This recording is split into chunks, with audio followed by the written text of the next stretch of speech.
Bom dia a todos. Mais uma vez estamos aqui pela misericórdia de Deus. A pedido do nosso pastor, estamos dando a última lição da nossa revista Escola Bíblica Dominical. E o assunto hoje é o crescimento espiritual, um alvo permanente, né? Desde já eu quero agradecer a todas as pessoas que estão cooperando conosco, que estão nos assistindo. Gostaria de convidar também a todos, principalmente da nossa congregação, a Igreja Batista, congregação em Lima Duarte, Monte Muriá, e iniciaremos nossa lição com o texto base, de 2 Pedro, o capítulo 3 dele. A irmã Fernanda vai estar lendo. Amados, escrevo-vos agora esta segunda carta, em ambas as quais desperto com exortação o vosso ânimo sincero, para que vos libertei das palavras que primeiramente foram ditas pelos santos profetas e do mandamento do Senhor e Salvador, mediante vossos apóstolos. Sabendo primeiro isto, que nos últimos dias virão escarnecedores, andando segundo as suas próprias concupiscências, e dizendo: onde está a promessa da sua vida? Porque desde que os pais dormiram, todas as coisas permanecem como desde o princípio da criação. Eles voluntariamente ignoram isto, que pela palavra de Deus, já desde a antiguidade, extinguiram os céus e a terra, que foi tirada da água e no meio da água subsiste, pelas quais coisas pareceu o mundo de então, coberto com as águas do dilúvio. Mas os céus e a terra, que agora existem pela mesma palavra, se reservam como tesouro e se guardam para o fogo, até o dia do juízo e da perdição dos homens ímpios. Mas, amados, Não ignorem uma coisa, que um dia para o Senhor é como 1000 anos, e 1000 anos como um dia. O Senhor não retarda a sua promessa, ainda que alguns a tenham por tardia, mas ele é longânimo para convosco, não querendo que alguns se percam, senão que todos venham a arrepender-se. Mas o dia do Senhor virá como ladrão de noite, no qual os céus passarão com grande estrondo, e os elementos ardendo se desfarão, e a terra e as obras que nela há se queimarão.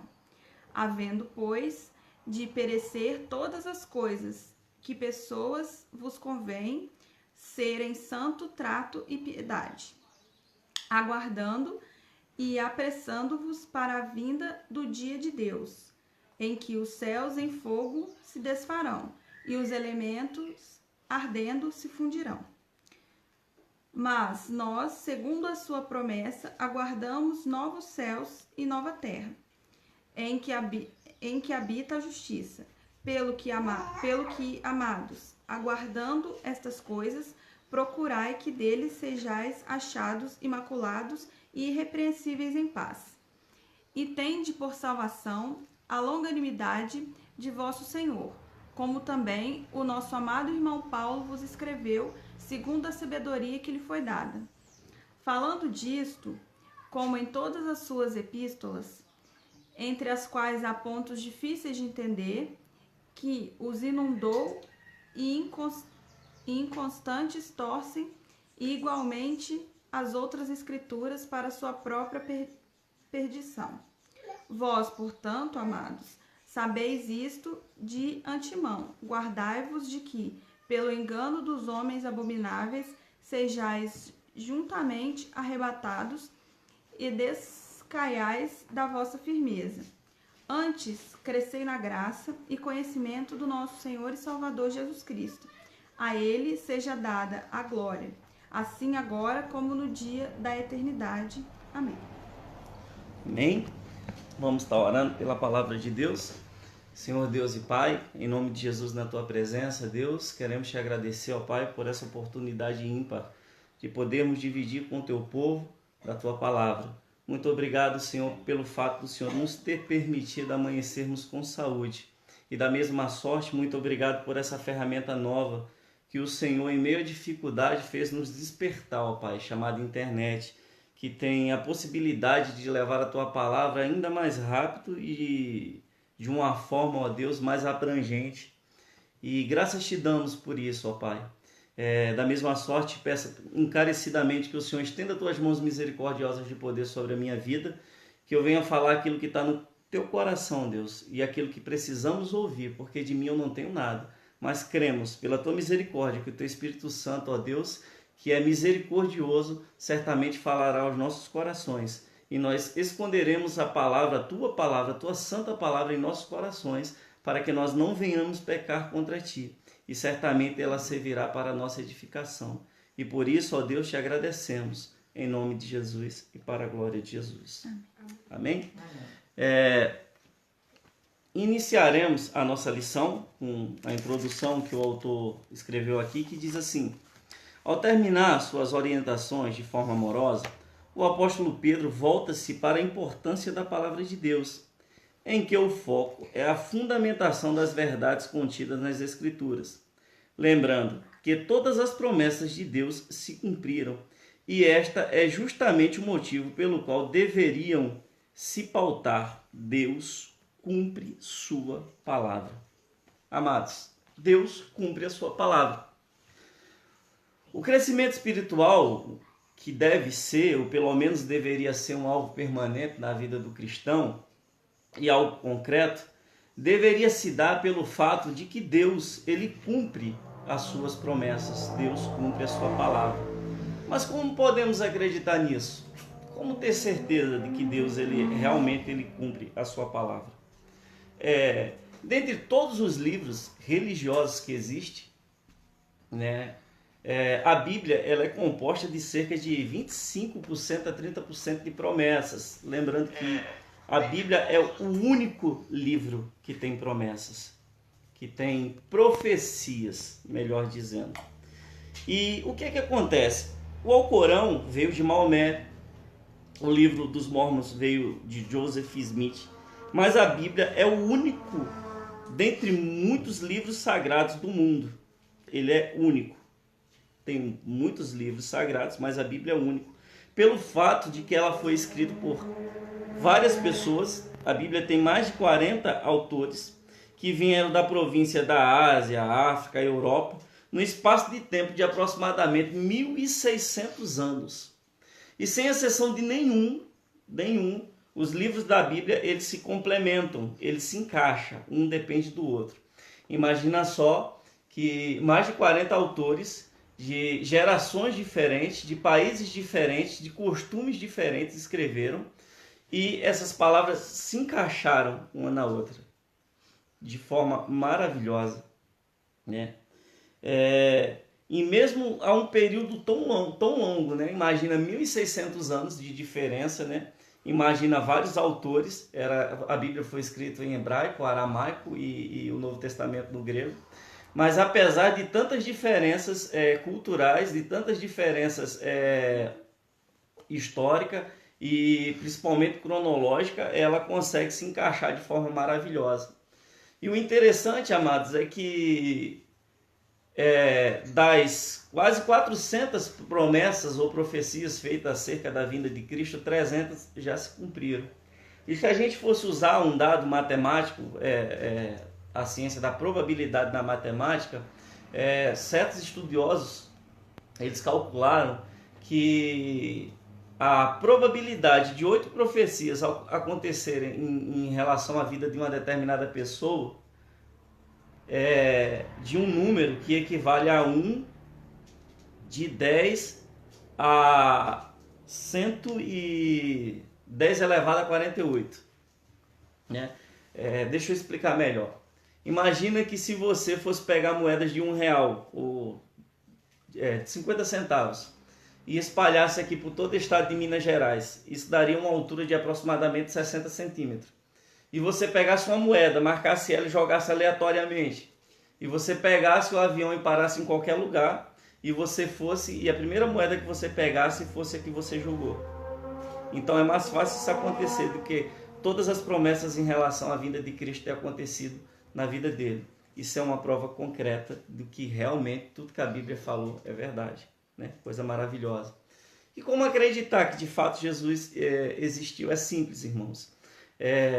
Para a teologia é muito mais fácil acreditar em Cristo do que não acreditar, porque vários achados históricos e atemporais provam que as coisas que a Bíblia falaram é verdade, né? Alguns achados arqueológicos, né, principalmente em relação a alguns lugares que fala que a Bíblia, por onde Jesus passou, o que Jesus fez, os lugares que ele parou. Então há já relatos históricos que bate certinho com o que a Bíblia diz, né, sobre o trajeto de Jesus na Terra, sobre a forma que foram abordadas as coisas, o tanque de Betesda e todas outras e várias outras coisas, né? Por exemplo, rascunhos escritos em cavernas em Jerusalém, os próprios manuscritos sobre a Bíblia. Por exemplo, existe mais de 5 mil escritos que completam o Novo Testamento, coisas comprovadas. Se a gente analisarmos, por exemplo, com Platão, só existe, acredito, 7 manuscritos que falam sobre a vida de Platão. Só do Antigo Testamento existe mais de 5, aliás, só do Novo Testamento existe mais de 5 mil escritas antigas que comprovam que a Bíblia que nós lemos hoje em dia realmente é coisa concreta, realmente aconteceu e realmente Cristo ele esteve aqui. A própria data que nós marcamos para fazer esse culto já prova a vinda de Cristo, né? Já prova a existência de Cristo, porque nosso calendário é baseado antes e depois de Cristo. Então é um grande feito, levando em consideração que talvez, supostamente, Cristo não tivesse existido, né? Então, se Cristo não existiu, foi um grande feito ter dividido as eras em duas etapas, antes e depois dele. Então, é muito mais fácil você provar a existência de Cristo do que ele não existe. Então, isso é uma prova concreta. E Pedro, quando ele fala, nesse capítulo 3 da segunda epístola dele, ele diz: olha, irmãos, acreditem na promessa, acreditem na palavra, porque ela é real, assim como os profetas falaram antes. Imagina Isaías, que viveu numa época bem diferente de Cristo, ele conseguiu profetizar com extrema precisão sobre a vinda de Cristo, sobre a existência dele, sobre o sofrimento dele. Existem profecias que falam onde Jesus nasceria, como seria o nascimento dele, como ele viveria, que ele seria traído, que ele seria vendido. Então, tudo isso aconteceu nos mínimos detalhes, né? Deus, ele, em sua infinita misericórdia e em sua infinita graça, ele conseguiu, como sempre, fazer com que nós acreditássemos na Bíblia, porque a Bíblia é um livro real, né? Não foi escrito de qualquer forma. Não teria como ter sido orientada por pessoas. Os relatos dos evangelhos, a forma com que eles foram que abrangeram os acontecimentos históricos é muito concreto, né? Então, a base disso tudo, o crescimento espiritual como alvo permanente, deve se dar justamente por isso. Imagina na época de Noé, quando Noé começou a construir a arca com 500 anos de idade, as pessoas dizendo que ele era maluco, ele levou aproximadamente 100 anos para construir ela. E depois, de fato, aconteceu o dilúvio. E nos dias de hoje não tem sido diferente, porque nós falamos que Jesus está vindo, falamos, e muitas pessoas, inclusive no meio evangélico, não acreditam na vinda de Cristo. E tem algumas pessoas céticas, pessoas que se dizem ateus, que não acreditam na Bíblia porque diz que ela foi escrita por homens e que tem falhas nela, porque não tem como provar. E não é verdade isso. Não é verdade, porque foi escrito num período de mais de 600 anos por pessoas diferentes e o livro se encaixa um no outro. Então, resumindo, a Bíblia é o livro mais amado, o livro que tem mais confiabilidade e também o livro mais odiado pelas pessoas, porque as pessoas que não aceitam Deus de forma cega e errônea tentam achar erros na Bíblia para que de alguma forma não passe essa verdade. E essa lição ela se baseia justamente nisso. Continuando, diz assim: podemos receber o encorajamento para os cristãos e o incentivo a uma vida cristã em crescimento constante, para refutar os ensinos errados dos falsos mestres e ter condições de fazer boas escolhas. Pedro estava preocupado em repetir ensinos que já anteriormente haviam sido ensinados, seja por ele ou por algum dos apóstolos. A repetição de um ensino era uma prática comum naquele tempo. O apóstolo Paulo mesmo disse: irmãos meus, no Senhor não me aborreço de escrever-vos as mesmas coisas e a segurança para vós. Isso está lá em Filipenses capítulo 1, verso 3. O progresso espiritual se fundamenta em algumas lições. E vejamos essas lições. A primeira lição é: o crescimento espiritual pelo poder da palavra.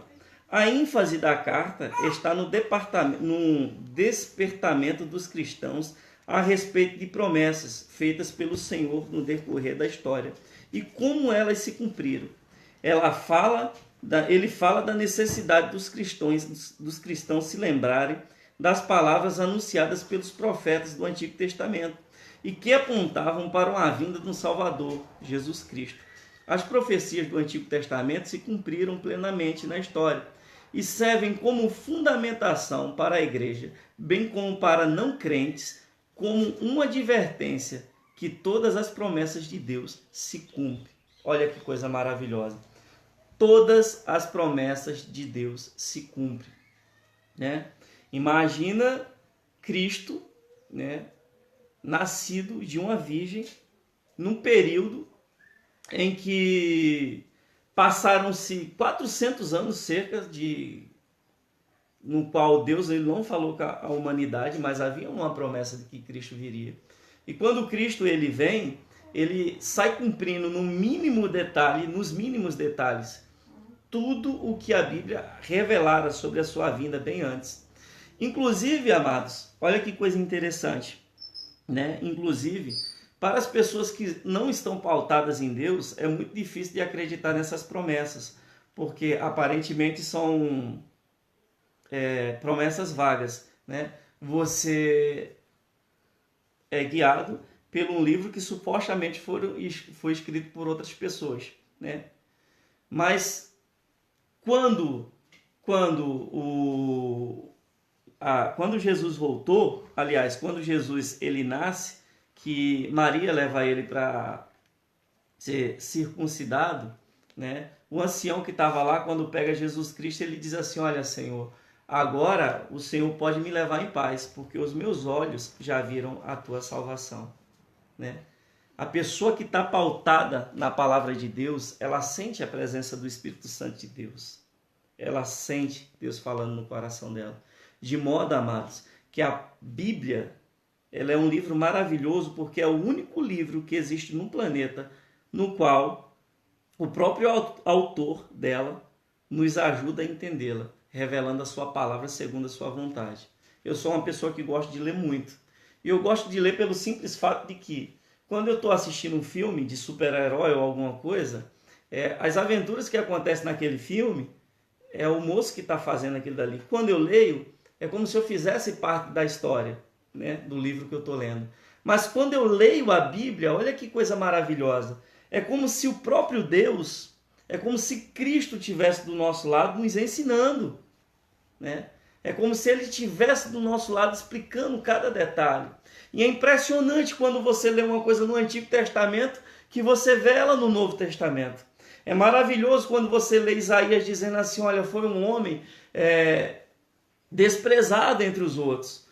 Um homem que sofreu muito, foi transpassado pelas nossas dores e moído pelas nossas iniquidades. Aí quando pegamos Mateus, vemos Jesus sendo açoitado, nós vemos Jesus ele sendo castigado e crucificado pelas nossas dores. E tudo isso que falou no Antigo Testamento se cumpriu no Novo Testamento. Olha que coisa maravilhosa. É tremendo quando a gente vê Deus chegando para Abraão assim, dizendo: olha, Abraão, você vai andar por essa terra que eu vou te dar, mas o teu povo vai ser escravo durante 300 anos e depois eu libertarei ele com mão forte e você vai ser pai de uma grande nação. Aí você vê o povo de Israel tudo preso no Egito. E sabe o que é mais maravilhoso, irmãos? Olha, quando você tem a visão espiritual da parte de Deus, como é que é diferente. Quando o povo de Israel estava no Egito, na época que José estava vivo, eles viviam bem. E eles não se sentiam escravos. Mas José, quando os irmãos deles vão confrontá-lo, dizer: olha, no dia que nosso pai morrer, você vai nos expulsar daqui, você vai nos castigar pelo aquilo que a gente fez com vocês. Mas aí José diz assim: não, tudo que aconteceu foi da parte de Deus mesmo, para que a gente fosse liberto disso aqui. Mas no dia que Deus nos tirar daqui com mãos fortes, vocês peguem nos meus ossos e levem e enterrem junto com a minha família, porque isso aqui não é a terra que Deus prometeu para nós, não. Quer dizer, mesmo José vivendo uma situação aparentemente boa, ele sabia que aquele lugar não era o lugar que Deus tinha escolhido para eles. E ele sabia disso, sabe por quê? Porque ele conhecia a promessa de Abraão. Conhecia tudo aquilo que Deus ele tinha prometido a Abraão, tinha prometido a Isaac e, consequentemente, a Jacó, que era o pai de José. Voltando ao assunto aqui. Ele diz assim: o apóstolo Pedro queria lembrar os cristãos da criação dos céus e da terra, declarando pela palavra de Deus, já desde a antiguidade existiram os céus e a terra. Está no verso 5 que a irmã Fernanda leu. Em consonância com os Salmos 33, 6, que diz: pela palavra do Senhor foram feitos os céus e todo o exército deles, pelo Espírito da sua boca.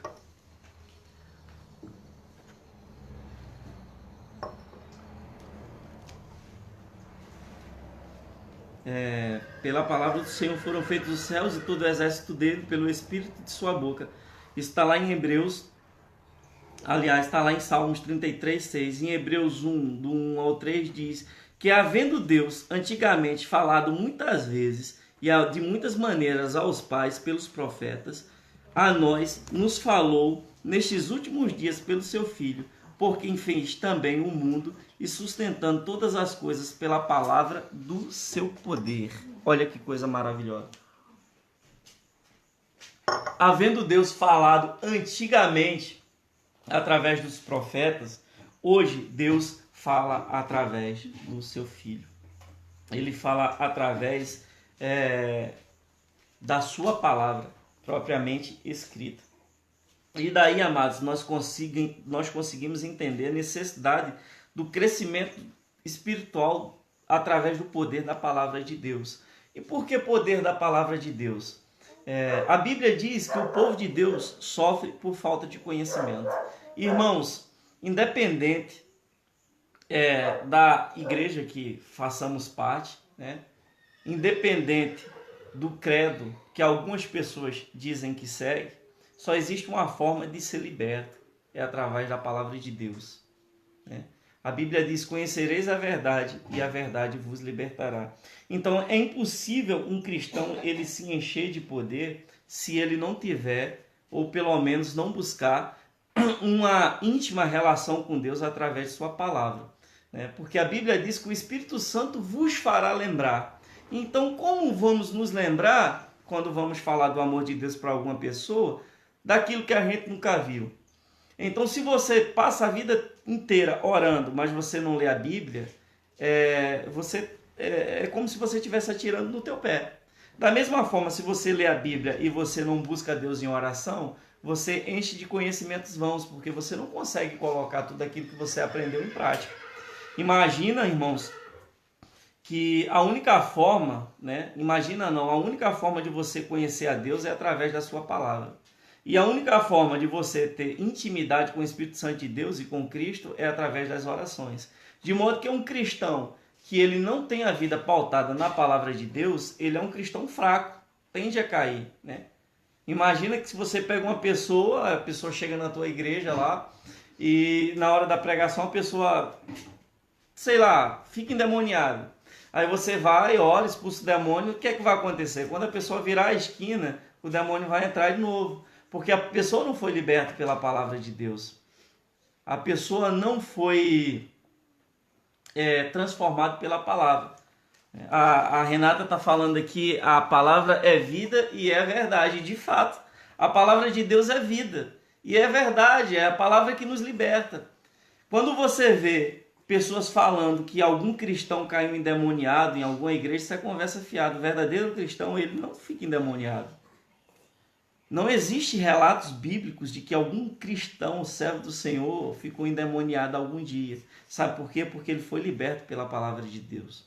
A única vez que se relata que uma pessoa foi influenciada pelo inimigo foi quando Pedro, logo depois de ser elogiado por Cristo, que conheceu ele, lá em Mateus 16, diz assim: não, Senhor, se o Senhor for crucificado, a gente vai com você. Aí Jesus diz assim: olha, você está sendo usado por Satanás, está amarrado que está por trás de você, Satanás. Mas sabe o que é maravilhoso de tudo isso? As pessoas dizem: olha, mas e Pedro não seguia Deus? Mas lá adiante, quando Cristo se encontra de novo com Pedro, Cristo diz assim a Pedro: Pedro, quantas vezes Satanás que peneirava você igual peneira o trigo, mas eu pedi a meu Pai que isso não acontecesse para te guardar. Mas quando você se converter, cuida das minhas ovelhas, cuida dos teus irmãos. Você entendeu, irmãos? Andar do lado de Cristo não é a mesma coisa de andar com Cristo. Falar de Deus não é a mesma coisa de ter Deus em nossos corações, né? Judas andou com Deus, com Cristo. Judas falou de Cristo. Judas entrou no Evangelho, mas o Evangelho não entrou nele. A palavra de Cristo, ela é libertação, né? Lâmpada para os meus pés e luz para o meu caminho é a tua palavra. Não existe, presta bem atenção, não existe forma do cristão se libertar se não for pelo conhecimento das Escrituras, da palavra de Deus. É impossível, irmãos, você poder falar de Cristo com precisão se você não conhece Ele. Como que eu posso falar do meu pastor Silvio se eu não conhecesse ele, né? Hoje eu conheço o meu pastor, ela é uma benção e tem sido uma benção em nossa igreja, mas hoje eu conheço ele, eu converso com ele, eu tenho intimidade com ele, né? Mas como poderia ser isso se eu não o conhecesse? Eu não ia falar com precisão, né? Então, como que eu posso ser liberto se eu não conheço a palavra de Deus? Algumas pessoas, determinada vez, está lá em Atos dos Apóstolos, resolveram expulsar os demônios, dizendo assim: sai em nome de Jesus e em nome de Paulo. Aí o demônio diz assim: olha, eu conheço Cristo e conheço Paulo, mas vocês, quem são? Quer dizer, as palavras sem a base bíblica é levando. Continuando. O crescimento espiritual confronta os incrédulos. Em vários momentos ao longo da história, podemos constatar a presença dos zombadores, dos incrédulos e dos ímpios em relação às promessas de Deus. O apóstolo Pedro registra sua ação junto aos cristãos, tentando persuadi-los quanto à tolice de acreditar em promessas que não se cumpriram. Eles diziam: o que houve com a promessa da sua vinda? Desde que o antepassado morreram, tudo continua, desde o princípio da criação. Está lá em 2 Pedro 2, 3 e 4.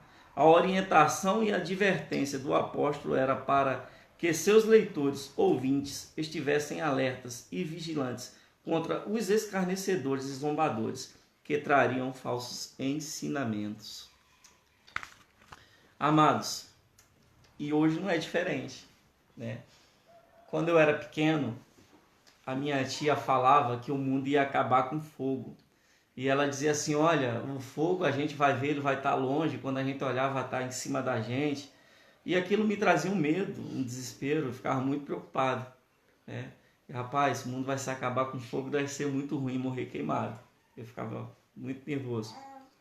Mas olha só, que coisa maravilhosa é conhecer a palavra de Deus. Através da palavra de Deus eu percebi que todos os dias Cristo vem.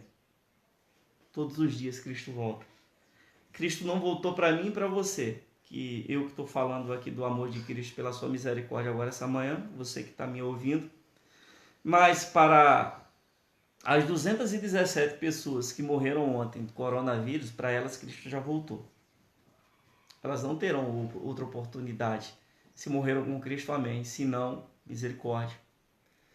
Para as 2.000 e poucas pessoas que já morreram desse vírus, para essas pessoas Cristo voltou. A palavra de Deus ela é muito contundente quando ela fala sobre a vida do Messias. A própria vinda de Cristo não tem estado tão longe quando olhamos para o nosso planeta caótico do jeito que está. Imagina, amados, as pessoas estão desesperadas por conta desse coronavírus. Pessoas estão divididas, umas a favor do presidente, outras contra. Umas a favor do isolamento, outras contra o isolamento. Mas a verdade é que, independente de a favor ou contra o presidente, a favor ou contra o presidente, todos estão desesperados por causa de tudo isso que está acontecendo. Mas o capítulo 24 de Mateus ele é muito claro quando ele diz assim: olha, haverá fome, peste, guerras e rumores de guerras. Né? E como que naquela época, que havia vários anos, centenas de anos que não havia uma guerra, como Cristo conseguiu prever aquilo dali com aquela precisão toda? Como Cristo conseguiria ter visto isso com essa maravilhosa graça? E tem acontecido isso. Então, amados, a vinda de Cristo, a própria vinda de Cristo, a gente vê Cristo raiar nos céus, está muito próximo. Mas essas dores, tudo isso que tem acontecido é só o começo. Certamente vai piorar.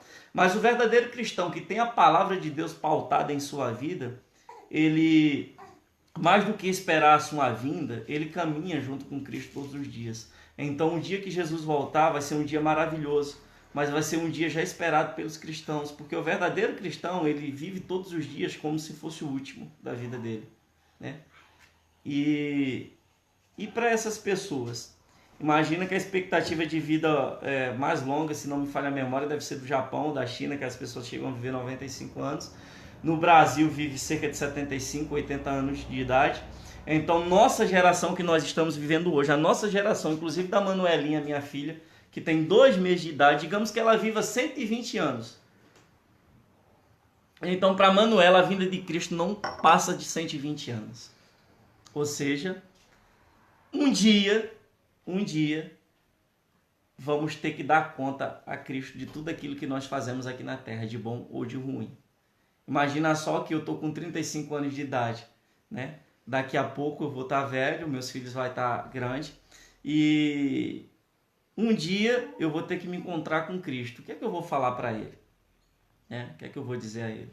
Para essas pessoas que acham que desde o princípio da criação falaram que Jesus voltava e até agora não voltou. E para quem morreu, que não vai ter outra oportunidade, para essa pessoa, Cristo voltou ou não voltou? Né? Independente da gente ter visto ele ou não raiar nos céus.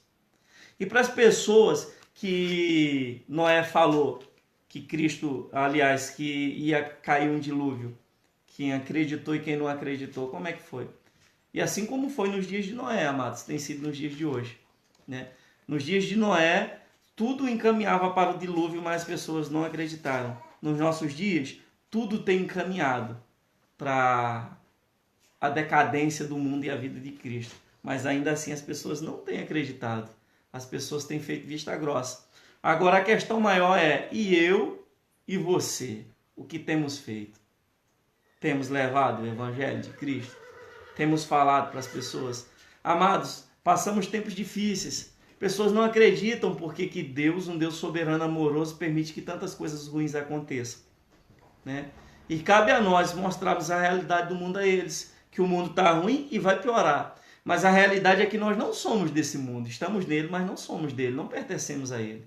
De modo que esse mundo não vai melhorar. Mas a casa do Senhor, como o próprio Jesus disse, tem muitas moradas. E essa é a casa que nós ansiamos chegar nela. Vamos continuar aqui. Simon J. Kistamar, nossa, que nome complicado, diz que o escárnio não deve ser confundido com a zombaria. A zombaria retrata a frivolidade, mas o escárnio é um pecado intencional. Ocorre quando deliberadamente a pessoa mostra desprezo por Deus e por seu filho. Né? Escárnio, irmãos, é como quando a gente zomba de Cristo mesmo depois de todo o sacrifício que ele fez por nós, depois de tudo que ele tem feito. Sabe qual é o maior milagre que Cristo fez? Foi a minha vida transformada, foi a tua vida transformada. O maior milagre que pode acontecer, que as pessoas não conseguem enxergar, não é Deus curar o planeta de uma pandemia. Não, isso é um milagre. Né? Certamente daqui a pouco algum médico vai conseguir esse feito. Né? Mas não é isso. Não é. Não é uma pessoa que tinha câncer em estado terminal ser curada. Já vi isso acontecer. Minha mãe tem uma amiga chamada Maria, que ela tinha um câncer em estado terminal e foi curada pela misericórdia de Deus. Foi um milagre. Foi uma benção. Mas o maior milagre, irmãos, é quando Deus pega uma pessoa feito eu, que vivia bebendo, roubando, entre aspas, assim, não roubando literalmente, mas eu roubava a Deus. Uma pessoa que vivia se prostituindo, e Deus faz com que, olha isso, domingo de manhã estou falando do seu amor aqui. Isso é um milagre. Milagre é você lembrar da vida que você vivia antes e hoje você está aqui ouvindo. Um domingo de manhã, podia estar com a tua família, mas está ouvindo da palavra de Deus.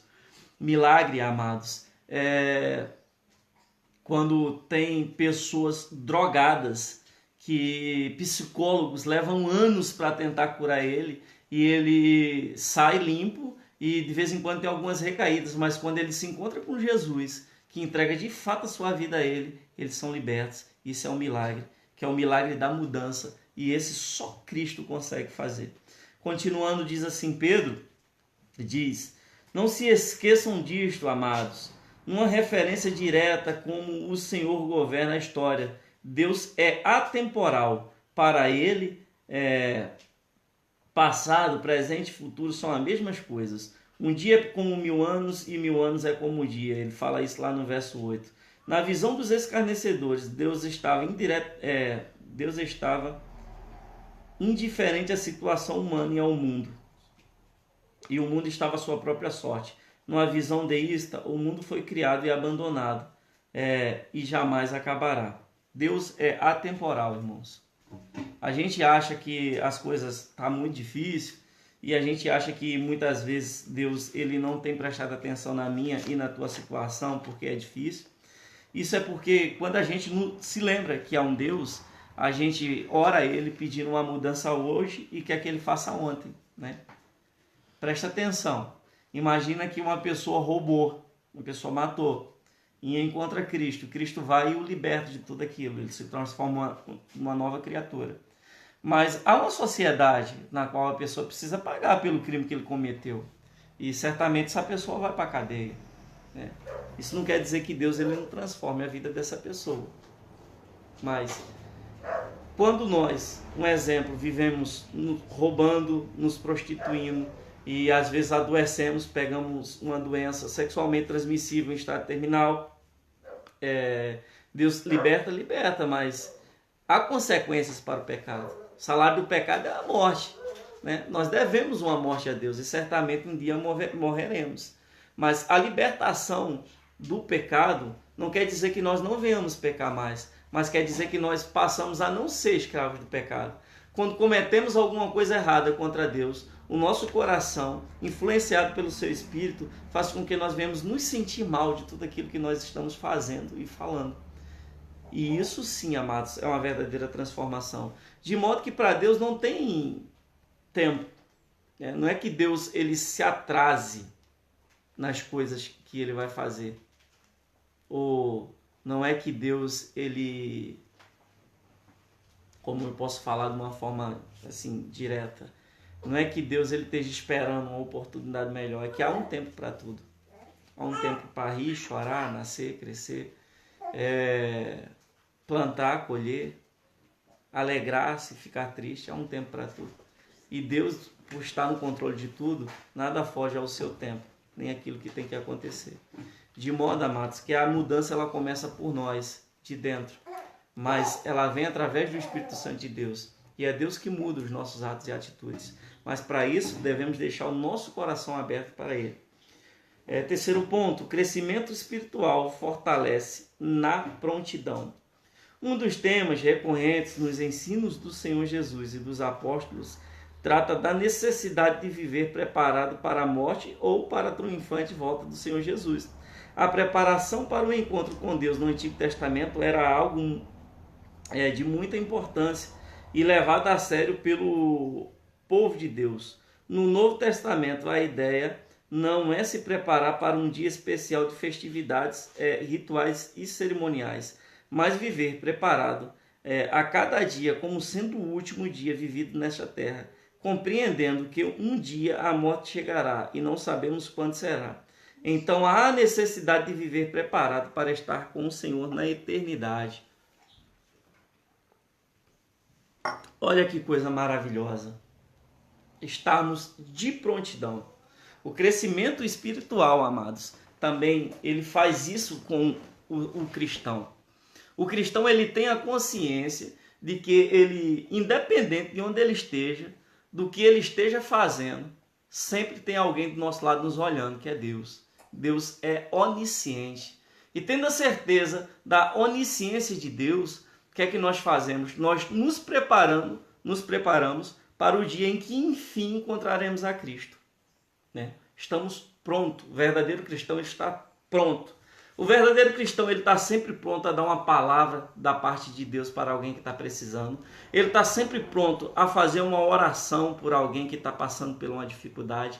Ele está sempre pronto para poder evangelizar as pessoas. E tudo que ele faz ou fala, no final das contas, o leva e o conduz à presença e à palavra de Deus.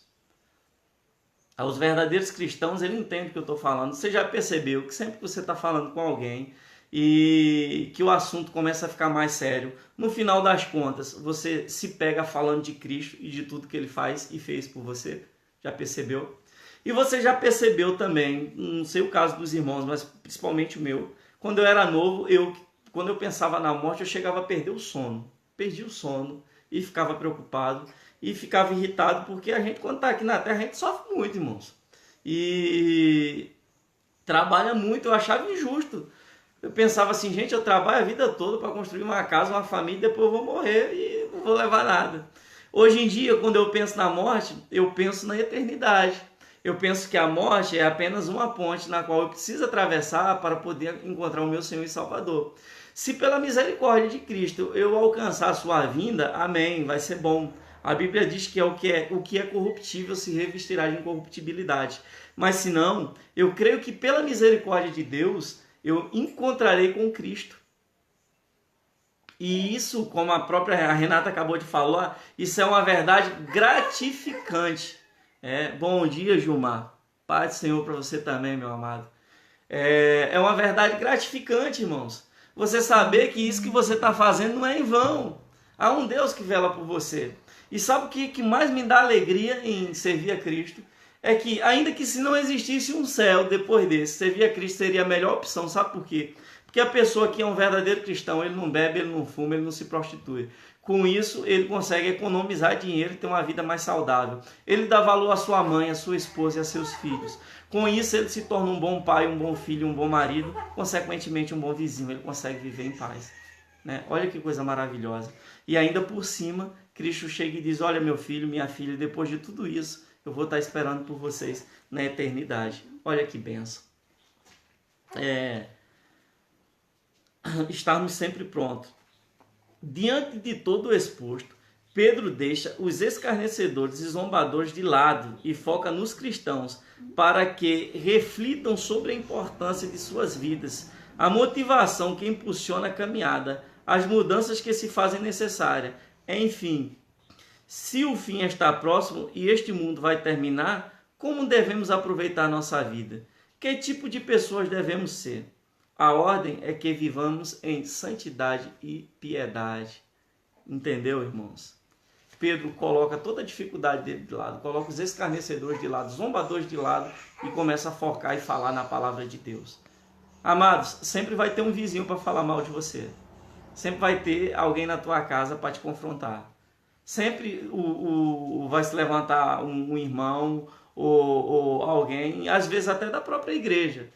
Às vezes na igreja nós somos perseguidos pela palavra de Deus. E muitas vezes somos confrontados porque as pessoas dizem, mas antes tu vivia fazendo isso, aquilo outro, mas hoje tu diz que é cristão e tu acredita que tu vai para o céu por causa disso, pela misericórdia de Deus. Como diz Gálatas 22, já não vivo eu, capítulo 20, verso 2, mas Cristo vive em mim. Aliás, 2:20.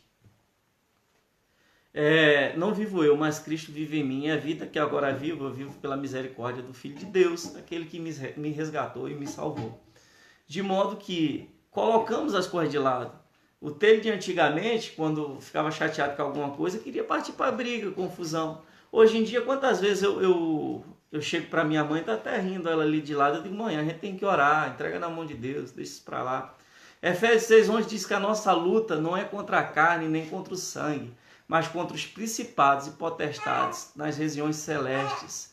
Né? Nossa luta não é contra o nosso vizinho, não é contra nossos filhos, pais, amigos ou pessoas que não gostamos.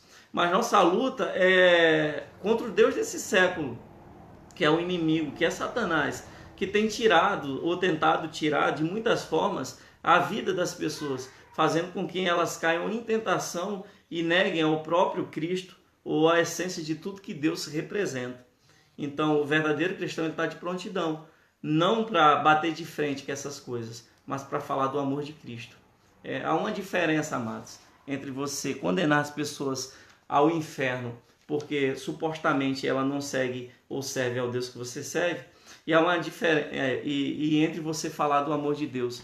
Eu não tenho que condenar ninguém, eu não tenho que mandar ninguém para o inferno, mas eu tenho que falar para as pessoas, olha, é uma boa notícia para você, né? O evangelho significa boas novas. E que boa notícia é essa?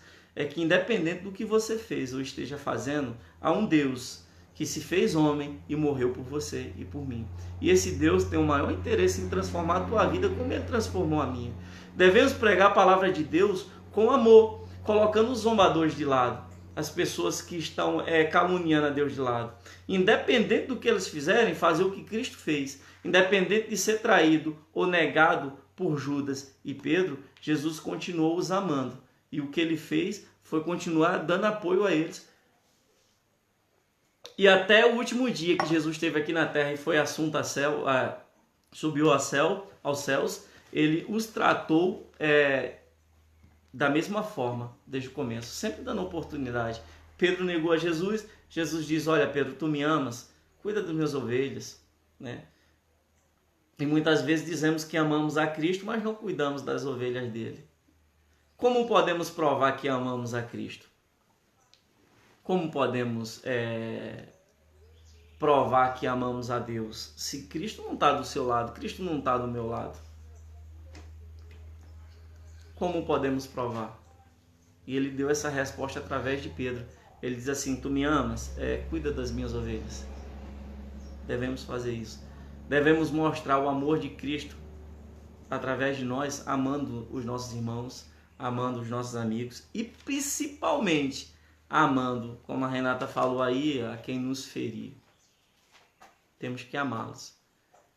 Temos que orar por eles. Temos que ter cuidado. Vamos agora ao quarto ponto. Crescimento espiritual, um alvo permanente. O autor retoma o ensino principal da carta com foco no conhecimento e nas condições ideais para vencer os falsos ensinos e os falsos mestres. O recurso que cada cristão tem para progredir na vida espiritual é buscar na inerrante, infalível, inspirada e divina palavra de Deus de forma constante e permanente, para evitar as ações contrárias dos homens abomináveis que atuam dentro da igreja, para proliferar o engano e conduzir pessoas para o caminho errado. Cada cristão precisa ter cuidado, viver vigilante, tendo a consciência de que o foco precisa estar na palavra de Deus, nos ensinos recebidos nas Escrituras e rejeitarem qualquer tentativa de menosprezar Deus, Jesus e sua palavra ou qualquer um dos apóstolos. Entenderam, irmãos? Temos que buscar esse conhecimento, essa blindagem na palavra de Deus. Eu não sei se as pessoas que estão nos escutando agora de manhã já tiveram o privilégio de ler toda a Bíblia, eu já li. E sabe o que eu achei interessante? Todas as dificuldades que eu passei na minha vida, teve algum exemplo que me ajudou a sair daquela dificuldade em algum livro ou algum versículo da Bíblia que eu li. Então é como se Deus, Cristo, tivesse sempre um conselho para me dar, que encaixa certinho naquela dificuldade que eu estivesse enfrentando. Que encaixasse de forma maravilhosa. Então, amados, há essa necessidade de você, de mim, buscarmos sempre conhecer da palavra de Deus. Há essa necessidade de nos fortalecermos na palavra de Deus. Quando eu passo por alguma dificuldade, quando tem alguém que me machuca, quando eu penso em tomar uma decisão impulsiva, eu começo a lembrar dos exemplos que eu vi na Bíblia, de Pedro, Paulo, de Cristo, e começo a me perguntar, no meu lugar, o que é que Cristo faria? Pedro, se ele estivesse aqui, se fosse com ele, isso, Paulo. E eu encontro exemplos maravilhosos, né? Eu encontro Pedro preso e sendo liberto por Deus das cadeias. Eu encontro apóstolos, eu encontro profetas que foram mortos, perseguidos pela palavra de Deus. Em momento nenhum eles negaram ao seu Deus, ou muito menos condenaram as pessoas que os feriram. Eu encontro Paulo cantando enquanto estava sendo preso, junto com Silas. Eu encontro Estevão sendo apedrejado e dizendo que viu os céus abertos, seguindo o exemplo de Cristo. E ainda diz que não condene eles, assim como Cristo fez. Eu encontro Cristo pregado na cruz do Calvário dizendo assim, olha Pai, eles não sabem o que fazem. E eu encontro Cristo tendo misericórdia da minha vida e me transformando. E com isso eu ganho forças, eu ganho um certo alívio, é como se Deus ele derramasse um bálsamo sobre a minha vida. E eu ganho forças para orar por essa pessoa e dizer, olha Deus, faz por ela, Senhor, faz por ela o que o Senhor fez por mim. Eu consigo perdoar, porque eu entendo, aceito e acredito que eu fui perdoado por Cristo. E esse crescimento espiritual, essa forma que a palavra de Deus nos proporciona para sermos preparados para esses ataques, essas frontas que vêm pelo inimigo, do inimigo, elas servem e nos ajuda para a gente entender que não é contra aquela pessoa que estamos chateados ou contra ela que devemos enfrentar. Você já parou para pensar que muitas vezes, quando você é acusado por alguma coisa que você não fez, por determinado irmão ou alguém, você já parou para pensar que em algumas vezes aquela pessoa em sã consciência ela jamais teria coragem de te machucar como ela machucou? Quando você começa a pensar desse modo, você diz, realmente aquela pessoa ela foi enganada, induzida pelo inimigo para me machucar. Então não tenho que ficar chateado por ela. Aí pode até falar assim, poxa, mas nem tudo é o diabo. Tá bom, nem tudo é o diabo. Mas a falta de conhecimento de Cristo faz com que as pessoas machuquem uns aos outros também. Quando a gente entende Cristo, quando a gente aceita Cristo em nossos corações, a gente não faz pelas pessoas o que a gente não quer que elas façam conosco. E quando as pessoas fazem conosco, a gente entende que é necessário perdoar assim como Cristo perdoou. E isso nos fortalece na presença de Deus. Conclusão. Os cristãos são chamados por Pedro de amados, mas ao mesmo tempo são advertidos a uma vez que deseja que sejam vitoriosos na vida cristã.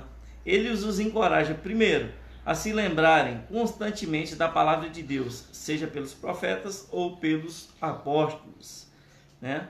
Pedro nos ensina a nos lembrarmos sempre das promessas que Deus fez. Segundo, a não se esquecerem do cumprimento da palavra das promessas ao longo dos séculos, especialmente com o nascimento do Salvador Jesus Cristo. Segundo ponto, lembrar que mesmo aquelas promessas mais longas que teve, mesmo aquelas promessas que atravessaram os séculos, ela aconteceu sem exceção de nenhuma. Terceiro, a fazerem um esforço para viver neste mundo mal, aguardando a triunfante volta de Cristo, de maneira santa, né? O terceiro ponto, Pedro nos ensina a viver mesmo em meio à dificuldade, mesmo em meio à angústia, mesmo à luta, viver de maneira santa, né? Eu já conheci alguns cristãos que dizem, eu não sou santo, não, santo só Deus. Amados, a palavra santo significa separado.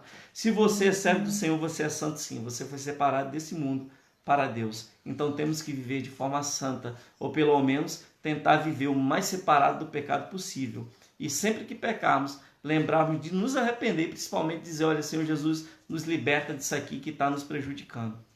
Quarto ponto, estabelecerem como alvo permanente a busca pelo crescimento espiritual através das disciplinas espirituais, que é Bíblia e oração. O quarto e último ponto é você tem que estabelecer um foco na tua vida. Você tem que focar. Senhor, hoje eu entendo, 12% da tua palavra, eu quero entender 3, eu quero entender 4, eu quero entender 5. Que é igual a parábola dos talentos. Você lembra? As pessoas que tiveram uma quantidade de talento, elas foram... investiram e ganharam mais. Aqui ganhou só um, enterrou e aquele talento foi enterrado e aquela pessoa foi condenada por isso. Então a palavra de Deus diz, quando você tem mais você é dado. Mas quando você não tem, até o que você tem, isso é tirado de você. Então, de modo que você tem que ter um foco, você tem que ter um parâmetro, né? No meu caso, o que é que eu faço? Eu sempre procuro estar lendo um livro, né? Eu gosto muito de ler. Eu tenho os meus horários certos de ler a palavra de Deus. Tenho horas certas para orar. Justamente aonde eu estiver, se eu não puder fechar os olhos para orar, eu estou orando em pensamento, estou buscando a Deus em pensamento, eu procuro buscar através de Deus das Escrituras. Eu tenho todo uns horários do que eu vou fazer, do que eu não vou fazer. Eu sugiro os amados irmãos que façam o mesmo. Né? Essa conclusão é maravilhosa quando o autor diz, olha, você tem que ter um foco permanente de buscar aprender da palavra de Deus através da oração. Amém? Com isso eu concluo a lição de hoje. Foi a última lição deste livro, maravilhoso, né? Agradeço a oportunidade que me foi dada através do pastor Silvio por Deus. Agradeço a vocês que estiveram aqui conosco. Vamos orar mais um dia e que Deus continue nos abençoando. Senhor Deus e Pai, na Tua presença queremos Te agradecer pela Tua palavra que tem sido maravilhosa. Muito obrigado. Que nós venhamos escondê-la em nossos corações para não pecar contra Ti, Pai. Que ela venha cair em boa terra, Deus, e produzir frutos 100, a 60, a 30, para que o Teu povo, ó Deus, venha ter conhecimento de que em meio a toda essa dificuldade que nós estamos enfrentando, a Tua vinda está próxima. E por isso Te agradecemos. Muito obrigado por tudo, Deus. Em nome de Jesus e para a glória de Jesus. Amém.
A igreja que fazia parte.